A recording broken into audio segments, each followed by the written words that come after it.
Y entonces, uno de los objetivos justamente es tratar de bajar los niveles de corrupción y, como te decía, se utilizaría este tipo de herramientas innovadoras para tal fin. Es uno de los países con más problemas en Europa. De hecho, por eso se demora su entrada a la Unión Europea, solicitada hace muchos años. Está con nosotros Alisandro Santos, él es especialista en inteligencia artificial y tecnologías emergentes. ¿Qué miraba?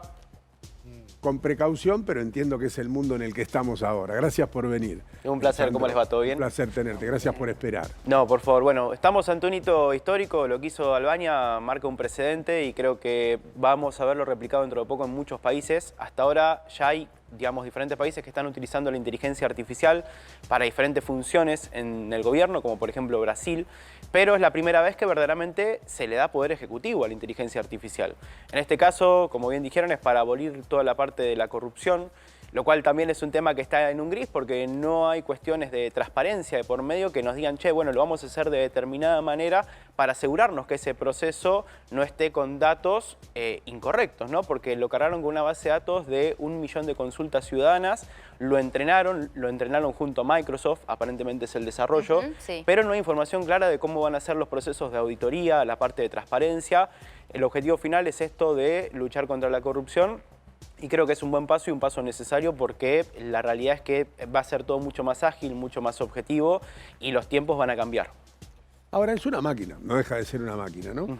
Y los controlados en este caso van a ser seres humanos, así que casi este ministerio tiene cierto poder de policía, no porque te pueda meter preso, sino porque va a señalar los presuntos actos de corrupción en un marco donde no hay nada legislado, pero no porque Albania no lo tenga legislado, sino porque hace un año atrás esto era inimaginable, o 2 años atrás era inimaginable.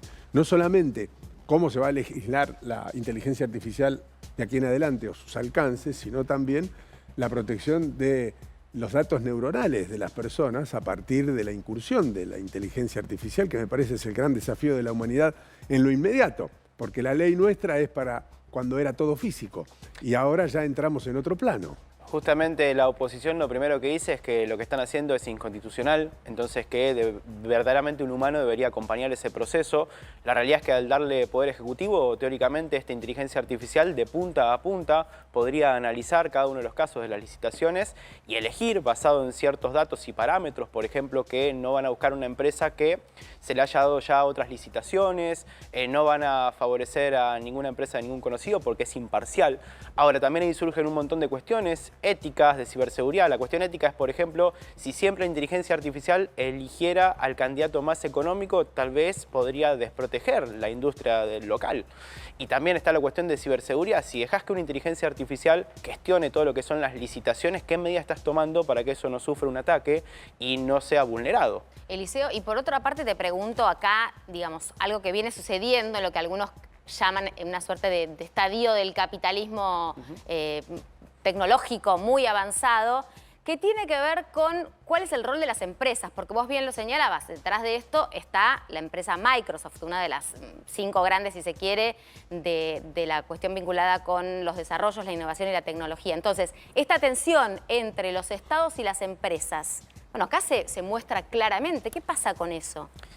La realidad es que hoy en día no existen marcos regulatorios profundos, ni siquiera existe un estándar internacional. La Unión Europea, por ejemplo, tiene su marco regulatorio, hay leyes en Estados Unidos. La Unión Europea es la que más marco regulatorio va teniendo, ¿no? Respecto a inteligencia artificial. Son las que también están poniendo más limitaciones al día de hoy, entonces ahí es como que se genera un debate, ¿no? A ver, che, si la frenamos mucho, tal vez no podemos avanzar, pero si le damos mucha libertad, ¿hasta qué punto nos puede jugar en contra? Claro, porque hay que decir, Guille, que quienes están llevando adelante este tipo de debates, lo que mencionan es que la inteligencia artificial puede autorregularse. Bueno, hay todo un debate teórico respecto a esto. Primero preguntarte, ministra, de qué, seguramente ya lo dijiste, pero ¿cuál sería la cartera de esta mujer?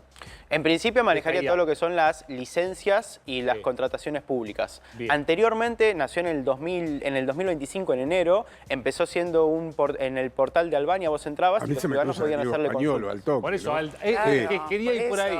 O sea, a ver, ventajas y desventajas. Ventajas, no cobra coima. No, en teoría no. En teoría, porque es una inteligencia artificial, hay que ver cómo reacciona. Porque hay que ver cómo la entrenaron, hay que ver cuál es la información y la estructura por detrás. Bueno, Y no aparte, debiera. No debiera. Pero además es capaz de razonar en algún momento. Hasta ahí, depende del punto de vista que lo veas, podría razonar o al menos algorítmicamente tender a lo que es un razonamiento Ojo, es similar muy al humano. interesante cuando hablan entre ellas, ¿eh? Sí, sí. Cuando las someten a pruebas, donde hablan dos inteligencias artificiales al mismo tiempo, es muy interesante lo que sucede. Sí, igual al día de hoy no han habido incidentes preocupantes a nivel internacional. Todo lo que ha pasado que se ha visto que es grave o preocupante para la humanidad siempre fue en entornos de prueba. Eso hay que dejarnos tranquilos por ahí. Pero pregunto, ¿dónde estamos, no? ¿Se equivoca? Sí, obvio, todo el tiempo. Todo el tiempo. Incluso cuando vos vas a las plataformas más conocidas como Gemini de Google, vas abajo y en la parte de abajo hay un disclaimer que dice, ten en cuenta que le puede errar. Verificar la información. Los hombres se Es una equivocan. advertencia. O sea, y ahí le tenés que seguir enseñando. Por eso es muy importante ver que el gobierno de Albania muestre cuáles son los procesos, el entrenamiento que habrá para que las empresas privadas o ONGs puedan hacer auditoría. Y hoy en día lo que se está atendiendo es que necesitas lo que se llama inteligencia artificial explicable, que es la que justamente vos podés ver internamente una trazabilidad y analizar a ver cómo llegó a la conclusión que llegó a la respuesta, para ver qué mecanismo usó. Porque en general Gemini y ChatGPT, ¿las conocías? Interiormente son como una caja negra. Si vos las tenés que controlar cada vez que decidió algo, es como revisar una cuenta matemática, digamos. El tiempo que supuestamente te iba a ahorrar, lo vas a terminar perdiendo controlando a ver si lo hizo bien. En un ¿no? principio. En un principio puede ser más trabajoso, ¿Y pero después vas a confiar 100%? Pero el tema es el futuro, porque imagínate Claro, ahí esto, voy. funciona muy bien, pero hay una demanda. ¿Quién responde? Al día de hoy no está claro si pasa algo, quién va a tener la culpa, porque lo trabajó el gobierno de Albania junto con Microsoft, pero ¿quién sería el responsable? Claro, Miren. final. Esto, lo dije la otra vez, Sí. fui a un congreso, quedé alucinado. Y lo explico tal cual lo explicaban ahí. No es mía esta explicación, pero me gusta porque es muy simple. Esto que tenés vos también en tu casa, que vos definís como mi teléfono, mi smartphone, es un cerebro complementario. Ya actúa con vos como un cerebro complementario, en todo sentido, porque hay funciones que vos ya no estás usando y las estás delegando en este aparato, que es fantástico, porque te ayuda, pero también te vuelve dependiente de él. A tal punto que es al último que ves antes de desconectarte para ir a dormir, a tu cerebro alternativo. Lo pones así, lo pones en la mesa de luz y te dormís. Y lo primero que ves cuando te despertás. Entonces, esto es una incomodidad, porque vos tenés tu cerebro alternativo, el cerebro que te ayuda, en la mano. Tenerlo en la mano y fuera del cuerpo es un poco incómodo. Entonces, ya ahora estamos en la etapa donde usamos un anteojo o una vincha, que complementa. No la tiene todo el mundo, pero hay quien ya lo utiliza. Entonces, no lo tenés en la mano, ya lo tenés ciertamente incorporado al cuerpo, de manera externa. Pero el paso siguiente, con el cuerpo. el paso siguiente, hasta acá es un ser humano y un aparato, Está ¿sí? fuera. Complementado, está Una fuera del prótesis, cuerpo. pero externa. Ahora, cuando eso se incorpore al cuerpo humano, Que no falta mucho. que no falta No, tanto. No, de hecho ya hay Ya pruebas. está. ¿Qué va a hacer el ser humano? Cuando ¿Va a quieran, ser un hombre o no? Va a ser cuando un quieran cyborg. tengo las gafas de Meta, que son las que se usaron en el examen de medicina, las tengo en casa, cuando quieran las vemos en vivo, son espectaculares. Y en porque el te video de permiten- Maradona. Sí, te permiten agarrar, preguntarle cosas y responder.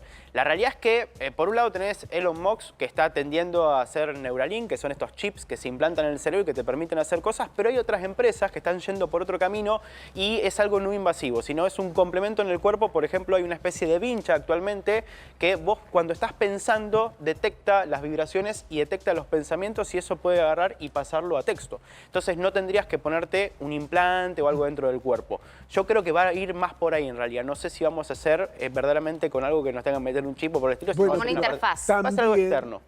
han descubierto ahora con total certeza que el ser humano, para decirlo en criollo, no es esta la definición científica, entiéndanlo, no es así, pero es más o menos así. Tenemos un Bluetooth nosotros a nuestro alrededor. O sea, nosotros generamos un halo de energía, Un campo magnético. un campo electromagnético con el que nos vamos a poder conectar con algunas máquinas, claramente, en el futuro no tan lejano.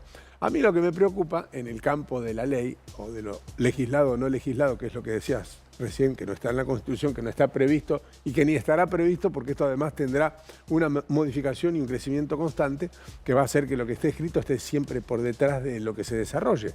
Por lo tanto, si se cometiera un delito en este marco, donde está la inteligencia artificial que no es constitucional, las responsabilidades sobre quién recaen. sobre quién la programó, sobre quién la autorizó, sobre quién tomó la decisión, sobre quién puso la firma. Es una buena final. pregunta. Claro, Es una pregunta es la gran fundamental. pregunta, me parece. Es la gran pregunta, por eso los expertos hoy en día lo que dicen es por dentro tengan una inteligencia artificial explicable que pueda trazar, por ejemplo, qué información fue cargada, de dónde tomó la información, cómo estructuró la Que respuesta. sea transparente y no como, por ejemplo, hoy en día el funcionamiento de los algoritmos. Exacto, que no sea una caja negra. Y de esa forma, cuando haya una incidencia, de última vos podés entrar al código y podés ver por qué tomó la decisión que tomó. Si es porque hubo un sesgo en datos, si es porque agarró y se la programó mal en la parte del prompteo para que la respuesta no sea certera. Prompteo, vamos a recordar qué es. Es cuando vos le das una orden a la inteligencia artificial, le pedís que haga algo, se llama prompt, es lo que vos le designás que tiene que hacer y de esa forma va a seguir tus órdenes. Entonces, lo más importante es esta trazabilidad y que permitan, obviamente, auditorías externas para agarrar y ver que eso va a ser transparente, que no está sesgado y verdaderamente, insisto, igual, por más que esto pueda traer muchos problemas, es un buen primer paso y es necesario porque es de cara a lo que se viene. Te hago una cortita. Hasta ahora son asistentes. ¿Es un paso más? Esta no es un asistente, Por esta eso, tiene digo, poder hasta ahora ejecutivo son de punta a asistentes punta. y de pronto hoy tenemos un ministro, Claro. una ministra. ¿Vos crees que se puede llegar a repetir en otros países y a una era donde haya funcionarios directamente así? Se me ocurren mil ironías, pero no Si las me voy a preguntás a decir. mí, Sí. sería espectacular que en los gobiernos, no que una IA tome las decisiones, pero sí que se puedan apoyar una inteligencia artificial para hacer análisis de datos y de estructuras. Y que sea como la tercera pata que te da una opinión, porque eso te potencia, te da mucha más información y más crítica.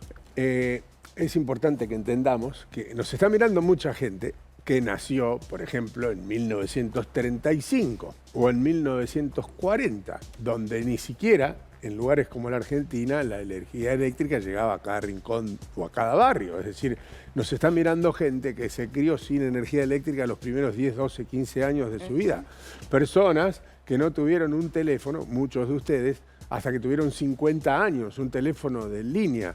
Personas que cuando empezaron sus primeros años de vida en sus casas no había un tendido de gas, ni había una garrafa, ni la cocina de su casa era eléctrica. Y lo que era Personas conseguir un teléfono. se refrigeraban Un teléfono, con claro. barras de hielo. Digo, estoy tratando Personas que de decirles, compartían. perdón, estoy tratando de decirles a esas personas que entendemos y no entienden nada. Claro. Porque nos cuesta a Sí. nosotros también entenderlo. ¿Se Acor- entiende lo que quiero decir? Totalmente. Sí. Acordate que había un teléfono para todo un barrio en su momento. O sea, ibas y se compartía el teléfono, ¿no? Como cambió absolutamente. Y Digo, esto porque es maravilloso. estamos hablándole a muchas personas que hoy nos están mirando y se criaron con olor a leña. Pero no estoy exagerando, ustedes lo saben porque lo están viendo en sus casas, queridos mayores. Lo están viendo y se criaron con olor a leña y hoy estamos hablando de alguien que toma decisiones desde una inteligencia artificial. Y ustedes dicen, Y eso que decís es muy importante What? porque es Sí. muy grande la brecha tecnológica a nivel internacional, pero tanto en adultos como en jóvenes. Sí. Falta mucha información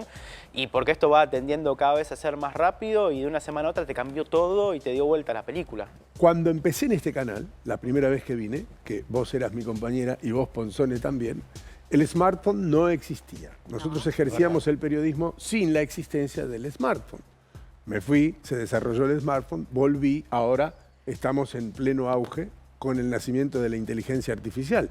Y ejercimos el periodismo con Cospel nosotros. Es más, en la escuela de periodismo te decía, a un periodista no le puede faltar una virome, un anotador y un Cospel. Y la agenda, por supuesto, para llamar en caso de que pasara algo. Todos anotados. Entonces, yo comprendo a la gente que o no le interesa o no logra comprender los alcances. ¿O le da miedo, Guille?